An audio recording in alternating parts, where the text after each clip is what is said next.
आज हम देखेंगे डबल एंडेड क्यू क्या होती है डेटा स्ट्रक्चर में। देखो हमने प्रीवियस वीडियो में क्या देखी थी, linear Q and circular queue देखी थी। ओके, लीनियर क्यू में क्या होता है कि इंसर्शन, देखो यहां पर होता है फ्रंट और रियर दोनों इनिशियली क्या होते हैं, सेट -1 सेट होते हैं।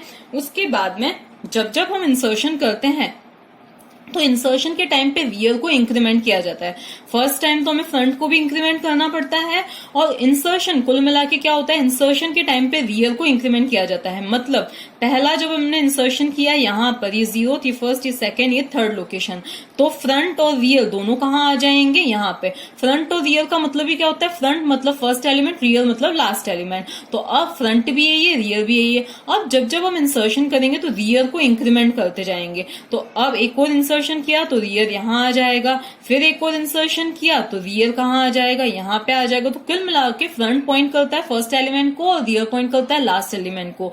इंसर्शन हमेशा रियर पे होते हैं, मतलब एक के पीछे एक आता जाता है एलिमेंट, ये होता है रियर पे इंसर्शन होना।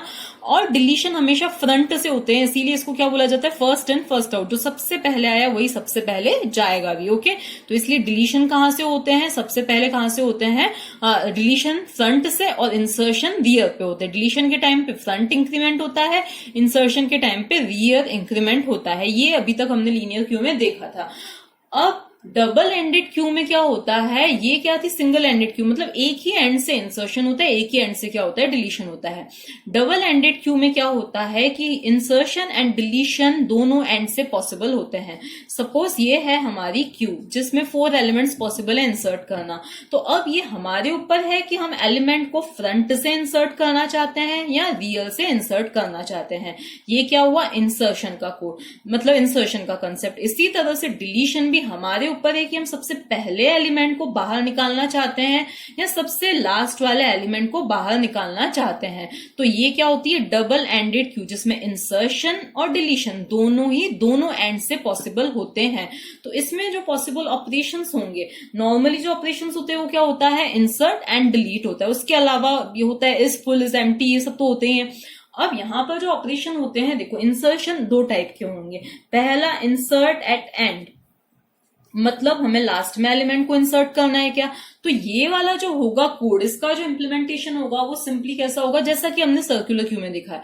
हाँ, दूसरी चीज, इसको भी हम 2 तरीके से कर सकते हैं इम्प्लीमेंट, एक लीनियर क्यू से, एक सर्कुलर क्यू से।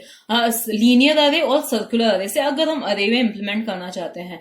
दूसरा लिंक्ड लिस्ट से इम्प्लीमेंट होता है, ये चीज तो हम बाद में देखेंगे ही। डबली लिंक्ड लिस्ट से पॉसिबल होता है, वो चीज हम बाद में देखेंगे। अब हम लीनियर अरे को छोड़ के हम क्या चाहते हैं कि हम सर्कुलर अरे के फॉर्म में रिप्रेजेंट करना चाहते हैं, इम्प्लीमेंट करना चाहते हैं इसको। सर्कुलर अरे, जैसा कि मैंने पहले ही आपको बताया था कि जिसमें स्पेस यूटिलाइजेशन होता है। स्पेस यूटिलाइजेशन कैसे, जैसे कि हमने लीनियर क्यू में देखा था कि फ्रंट अगर यहां पर है, रियर अगर यहां पर है, यहां पर सिर्फ 2 एलिमेंट, स्टिल यूजर अगर कोई एलिमेंट इंसर्ट करना चाहता है तो क्या मैसेज आ जाएगा, क्यू इज फुल। क्यों आ जाएगा, क्योंकि रियर कहां पर है, अपनी लास्ट लोकेशन पर है, n-1 पर रियर है।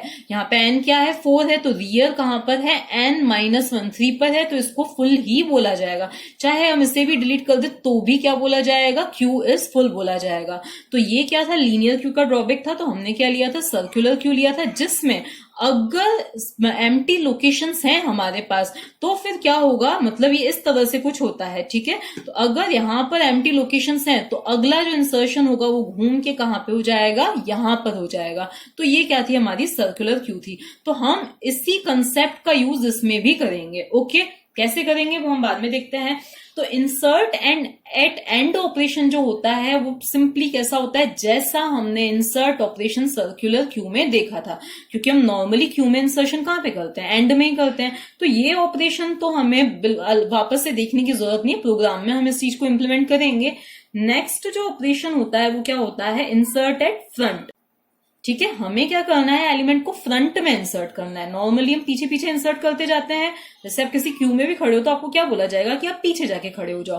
बट कुछ नॉर्मल केसेस, कुछ स्पेशल केसेस होते हैं, किसी को इमरजेंसी होती है तो उसको आगे खड़ा कर दिया जाता है। ओके, तो अब हम क्या करेंगे, इंसर्ट एंड एट फ्रंट का मतलब क्या होता है कि एलिमेंट को कहां पे इंसर्ट किया जाए, फ्रंट में इंसर्ट किया जाए। तो ये जो है थोड़ा स्पेशल ऑपरेशन है जो कि हमें देखना है। थर्ड जो ऑपरेशन होता है वो क्या होता है, डिलीट फ्रॉम फ्रंट। जो कि नॉर्मल है। हमने सर्कुलर क्यू में भी देखा ही था कि जो भी डिलीशन होता है वो कहाँ से होता है, आगे से ही होता है, फ्रंट से ही होता है। अब डिलीट होगा तो ये डिलीट होगा, देन डिलीट होगा तो ये डिलीट होगा। ओके, फिर आता है डिलीट फ्रॉम लास्ट, मतलब सबसे पहले कौन से वाले को ले लिया जाए, कौन से वाले एलिमेंट को लिया जाए, डिस्प्ले या डिलीट किया जाए, लास्ट वाले एलिमेंट को डिलीट किया जाए। ठीक है, तो डिलीट फ्रॉम लास्ट। तो हमें जो न्यू ऑपरेशंस देखने हैं वो कौन कौन से देखने हैं, इंसर्ट एट एंड, तो ओल्ड सर्कुलर क्यू में जैसा देखा था वैसा ही है। ये जो है ये न्यू है, जो कि हम देखेंगे कैसे इंप्लीमेंट होता है।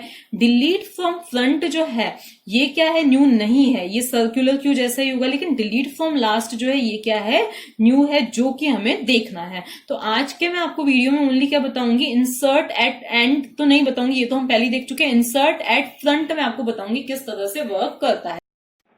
अब दूसरी जो बात होती है वो क्या होती है कि जो डीक्यू होती है ये भी एक होती है input restricted deque, input restricted deque. अब ये हमारे ऊपर हम कौन सी इंप्लीमेंट करना चाहते हैं। तो इनपुट रेस्ट्रिक्टेड डीक्यू का मतलब क्या होता है कि जिसमें डिलीशन तो दोनों एंड से हो सकते हैं, मतलब ये चीज पॉसिबल है, लेकिन इंसर्शन सिर्फ एक ही एंड से पॉसिबल होता है। ओके, ये होती है इनपुट रेस्ट्रिक्टेड डीक्यू, मतलब हम अलाउ नहीं कर रहे हैं कि कोई कहीं पे भी आके खड़ा हो जाए, उसको खड़ा होना है तो पीछे ही खड़ा हो। अब ये हमारे ऊपर है कि हमें लग रहा है कि लास्ट वाले को कोई इमरजेंसी है तो हम उसको पहले ले लें, मतलब जैसे हम नॉर्मल लाइफ में करते हैं तो हम डिलीशन पीछे से कर सकते हैं, लेकिन इंसर्शन का एक ही रूल है, पीछे से आएगा।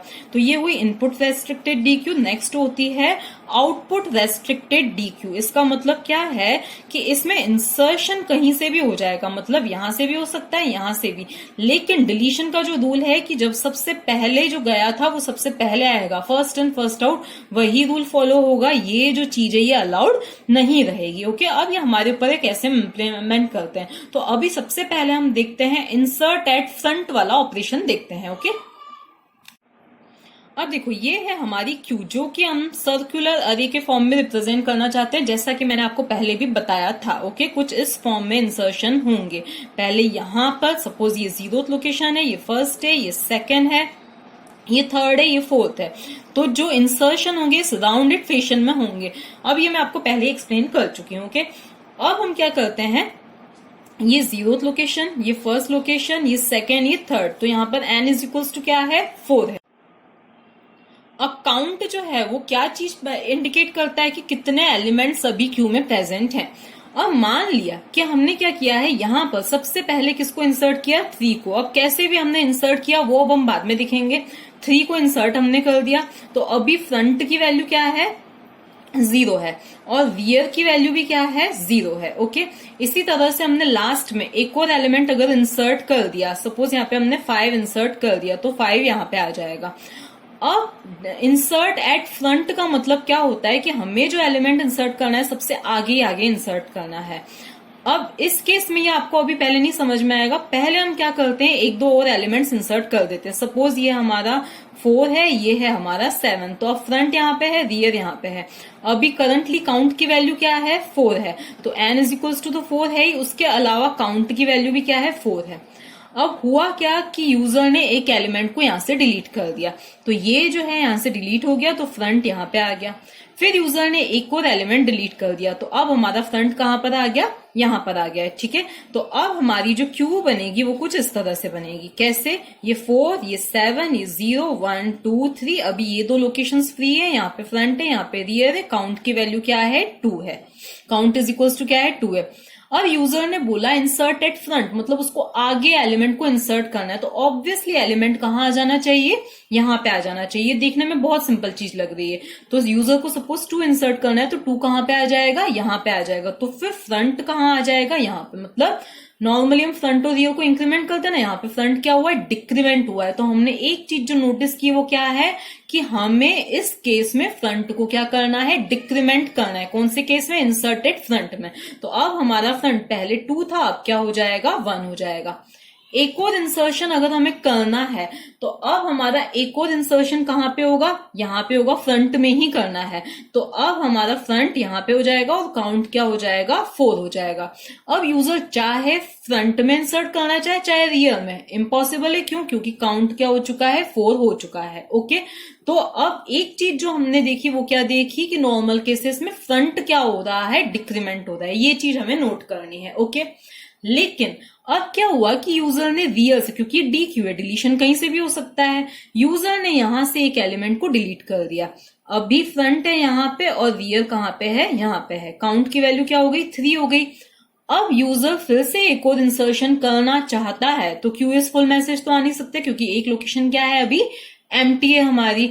अब यूजर ने बोला कि उसको फ्रंट में ही डिलीट करना है, फ्रंट में ही इंसर्ट करना है। तो फ्रंट में ही अगर उसको इंसर्ट करना है, इसका मतलब अब फ्रंट कहाँ पहुंच जाना चाहिए, यहाँ पे पहुंच जाना चाहिए, क्योंकि हम सर्कुलर अरे का यूज कर रहे हैं। तो कुल मिला के अब फ्रंट कहाँ पहुंच जाना चाहिए, यहाँ पे पहुंच जाना चाहिए। क्योंकि अब अगर हम फ्रंट को डिक्रीमेंट करते हैं जैसा कि हमने ऊपर किया था, तो क्या हो जाएगा, फ्रंट की वैल्यू अभी 0 है तो डिक्रीमेंट होके क्या हो जाएगी, -1, जो कि इनवैलिड लोकेशन है। तो इस केस में जब फ्रंट की वैल्यू 0 है तो हम फ्रंट को डिक्रीमेंट नहीं कर सकते। हमें फ्रंट को घुमा के कहाँ ले जाना है, इस n-1 वाली लोकेशन पे लेके जाना है। तो इस केस को हमें ध्यान रखना है। तो अब हम एल्गोरिथम स्टार्ट करते हैं। सबसे पहली स्टेप हुई स्टार्ट। सेकेंड स्टेप में हमें चेक करना है कि क्यू फुल तो नहीं है। तो if count is equal to what, N, then क्या प्रिंट हो जाना चाहिए, ओवरफ्लो प्रिंट हो जाना चाहिए। तो यहाँ पे प्रिंट हो गया हमारा ओवरफ्लो प्रिंट हो गया। इसके बाद में हमें बाहर आ जाना है एंड देन एंड इफ। अगर ऐसा नहीं है तो फिर हमें क्या करना है, अब 2 चीजें होती है। हमें फ्रंट को या तो डिक्रीमेंट करना है या तो हमें यहां ले जाना है। ओके, तो अब हमें कब डिक्रीमेंट करना है, तो इफ अगर फ्रंट जो है 0 के इक्वल है तो उस केस में हमें फ्रंट को कहां ले जाना है, n-1 पर। तो क्या करें हम, front is equals to n-1 हो जाना चाहिए। ओके, तो फ्रंट क्या हो जाएगा, n-1 हो जाएगा। अगर ऐसा नहीं है तो फिर तो क्या होना चाहिए, फ्रंट डिक्रीमेंट ही होना चाहिए। तो एल्स अगर ऐसा नहीं है तो फ्रंट क्या होना चाहिए, फ्रंट -1 होना चाहिए। ठीक है, इसके बाद में ये चीज हो गई। फिर हमें क्या करना है, एलिमेंट को इंसर्ट करना है। कहां पे, फ्रंट में, क्योंकि यूजर इंसर्शन फ्रंट में करना चाहता है। ये हो गया। उसके बाद में फिफ्थ स्टेप, जो इंपॉर्टेंट स्टेप है वो क्या है, हमें काउंट को इंक्रीमेंट करना है, क्योंकि काउंट ही यहाँ पे मेंटेन कर रहा है कि क्यू फुल है या नहीं है। तो काउंट को हमें क्या कर देना है, काउंट +1 कर देना है। बस ये हो गया। लास्ट स्टेप क्या है, एग्जिट। ओके, अब हम क्या करते हैं, ये वाला केस लेते हैं जब हमारा, देखो अब कैसे यूजर ने इंसर्शन किया, कैसे डिलीशन पहले किए, ये सबसे हमें मतलब नहीं है। अभी यहाँ पे है हमारा फ्रंट, यहाँ पे है हमारा रियर। यहाँ पर है एलिमेंट 7, यहाँ पर है एलिमेंट 5। फ्रंट की वैल्यू क्या है, 1, रियर की वैल्यू क्या है, 2 है। काउंट ऑब्वियसली 2 ही होगा, तो काउंट की वैल्यू क्या है, 2 है। यूजर ने कॉल किया फंक्शन NQ मतलब फॉर इंसर्ट। तो चलो मैं यहाँ पे इंसर्ट ही लिख देती हूँ, इंसर्ट 3। यूजर को 3 इंसर्ट करना है, तो एलिमेंट की वैल्यू ELE की वैल्यू क्या है, 3 है।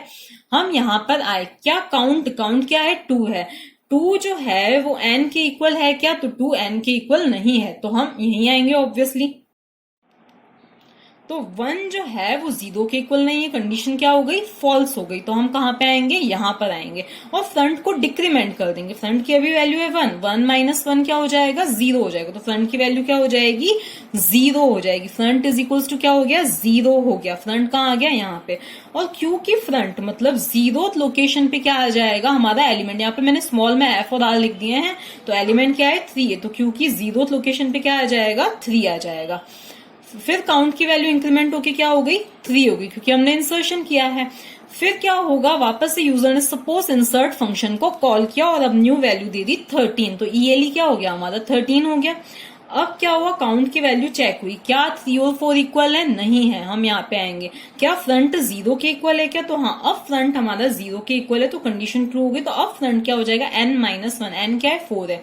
4 - 1 मतलब 3 हो जाएगा। तो अब फ्रंट हो गया 3 हो गया, और क्यू की थर्ड लोकेशन पर जो भी यूजर एलिमेंट इंसर्ट करना चाहता था वो इंसर्ट हो जाएगा। तो अब देखो फ्रंट हमारा कहाँ पे आ गया है, यहाँ पे आ गया है। तो अब जो होगा डिस्प्ले वो यहां से लेकर यहां तक होगा, फ्रंट से रियर तक। अब सपोज फिर से यूजर ने क्या किया, और काउंट की वैल्यू क्या हो जाएगी, इंक्रीमेंट हो जाएगी और 4 हो जाएगी। अब यूजर इंसर्ट करना चाहेगा तो काउंट की वैल्यू क्या है, 4 है, तो अब इंसर्शन हो ही नहीं पाएगा। तो ये क्या था, इंसर्ट एट फ्रंट का एल्गोरिदम, और इसी की हेल्प से हम कोड भी लिख सकते हैं।